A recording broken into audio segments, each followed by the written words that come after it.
So first of all, we are less than a week away from kicking off this new era of Liverpool Women back in the WSL. How excited are you to sort of get stuck in? Yeah, we're looking forward to it. We've had a really good pre-season. We're pleased with where we are going into the first game. Obviously, it's going to be a tough game because Reading are a good side. They're organised. But no, we're looking forward to it. You know, we've had a good pre-season. We've been playing some good football. So yeah, we're prepared and we're looking forward to the game. Obviously, this return to the WSL has been a couple of seasons in the making. What has been your key message to the players ahead of getting back into the top flight? Just ready to carry on where we left off, really. You know, we want to concentrate on ourselves, you know, play our game, play our way.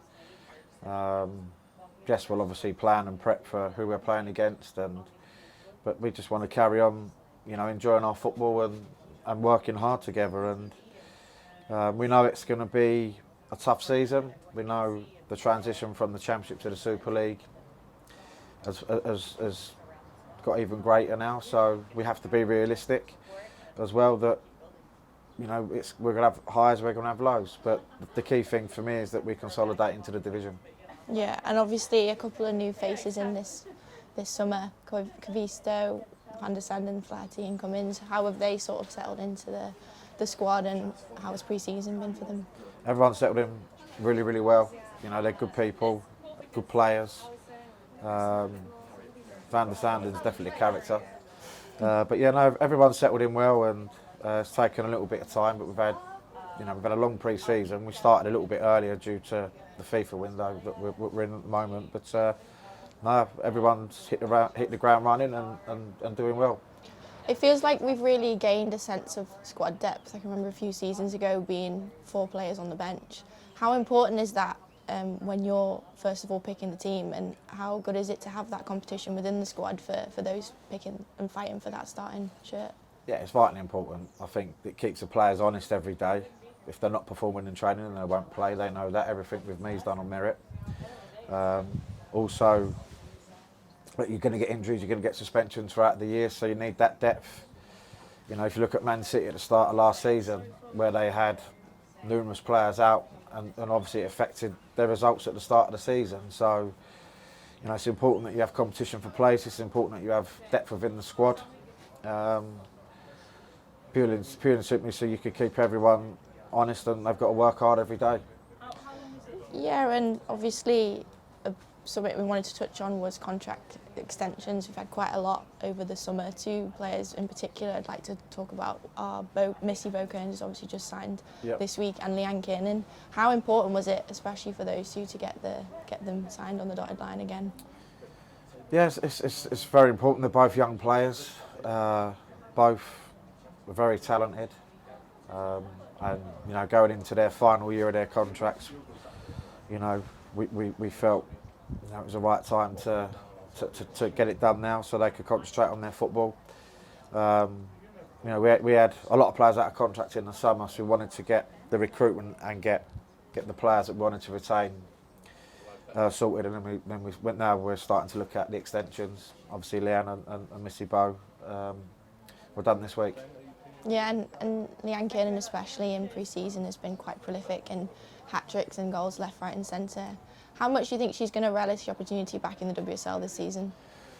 I think she'll be looking forward to it. You know, when she played it before, she was a baby. She was 18 years old, and I think physically this is the best that I've ever seen her in the 5 years that I've worked with her. So I'm excited to see what she can produce this year. So yeah, and I think obviously her pace, she's a great finisher. I think she's going to cause a lot of teams problems this year. And obviously, with any manager, they always have the headache of the starting 11. What is it that those players need to do to impress you to get the starting shirt this season?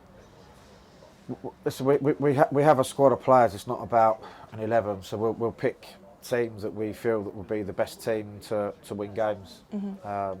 So we did it last year, especially when we played teams like Durham and Sheffield United. So the thing for me is, I've said to everyone, I have some non-negotiables which the players know, and if they don't do it, then they won't play. If they do, then they've got a chance. But you know, everyone played a part last year, and it'll be the same again this year.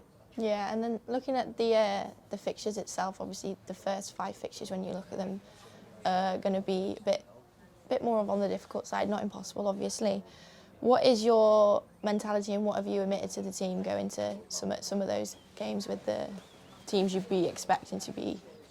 I think if you look at last year, we really focused on picking up points, gaining momentum, going on a run. I think this year we have to focus a lot on, if we win one, lose one, we keep grounded and we keep moving forward. It's not the end of the world if we lose a game of football. So it's just trying to get that balance right there, because when you're playing against the top teams now, if you look at Chelsea's recruitment this summer, we've got them at home second game of the season, so it's going to be a tough game for us. But it's more about just keeping everyone grounded and knowing that we are going to win games, we are going to lose games, and that's okay. But it's how we respond to that, and we keep producing the performance level that we need. And how important will the fans play, and what kind of role will they play when it comes to playing those top teams fighting for the title? They played a massive part for us last year, especially in that run in March when we played. It was a tough month for us. The bond that the players and the staff have with the fans is fantastic, and we're looking forward to performing for them again this year and competing against some of the best teams in the world. And then just to touch on the Merseyside derby, obviously it's always a big fixture in Liverpool fans' calendar. Obviously 23,500 fans came up last time in 2019 when they played them. How much of an occasion is that going to be? It's going to be fantastic for us.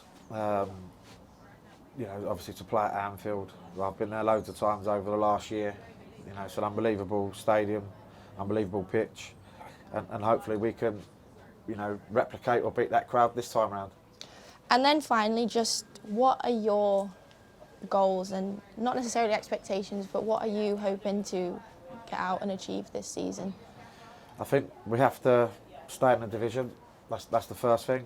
I think we've got a good enough squad to do that. But this probably will be the toughest Super League probably ever, if you're looking at the teams that are in it now. And I think you could probably in the past say, oh, they may go down or they may go down. I don't think you can. I don't think you can do that this year. So we want to consolidate ourselves. We've got a 3-year plan in the sense of to get back into the division, consolidate, and then grow each year. It's not going to happen overnight. We've been out the division for 2 years. So the ambition this year is to do as well as we can, to consolidate in the division, and then just keep moving forward. Yeah.